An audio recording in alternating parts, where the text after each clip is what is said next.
So we've looked at what is prophecy, secondly, or the prophetic. Secondly, we looked at different levels of authority and accountability in the prophetic. Now, thirdly, I want to talk about different areas of the prophetic. See, a lot of people just don't understand that there are just so many aspects to this subject, and they try to oversimplify it or make it support their views and whatever, but it's such a huge topic. One area, the first one I'd like to speak about in terms of the areas of the prophetic, like we just spoke about the giftings, the callings, and the different levels of the prophetic, but now we're going to look at the areas that the prophetic involves in. The first thing is sensitivity. I sort of spoke to you before about, I've spoken before about being like a radio. Now, a really sensitive radio, sensitivity means you're able to pick up stations. But selectivity means you're able to pick out between the different stations on the dial and make out what's actually in a particular channel. So I know some people are very sensitive, but they're not selective.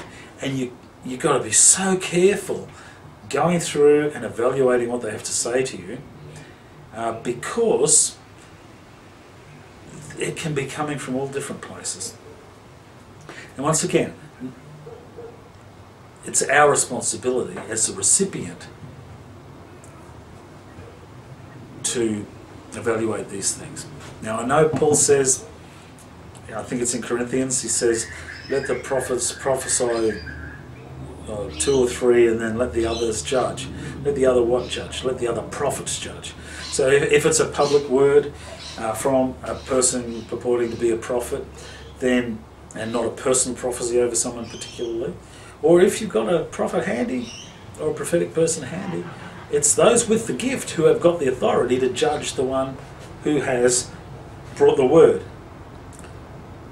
You don't get an evangelist to judge a prophet. You don't get a teacher to judge a prophet unless that teacher is prophetic as well. You know, like we know some teachers that they've always got this new revelation. It's just incredible. And they just keep bringing this out of the word, and it's amazing.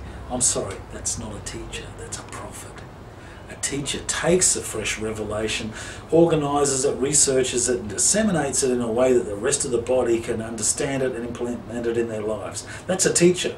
If you've got someone who's always getting new revelation, always hearing these new things that make sense, but all blah, blah, that's a prophet, a prophetic person with a teaching gift. Or maybe not with a teaching gift. But they take the revelation and they teach people. It's like pastors. A pastor helps the person stay in balance. He listens to them, counsels them, encourages them, gets around them, does life with them, and helps them live. But that pastoral gift is not prophetic, and it is, you know, a pastoral gift is just this gift of love, basically, where you just love them and help them grow and go achieve their potential. And like a true pastor will bring in teachers, and will bring in evangelists, and will bring in prophets to build up their church.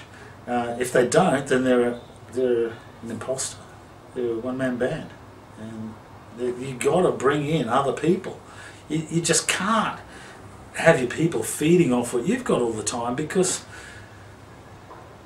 yeah, they need a balanced diet. And if you're a proper pastor, you will lead them beside the still waters. You will feed the sheep, and that involves bringing all these other people in.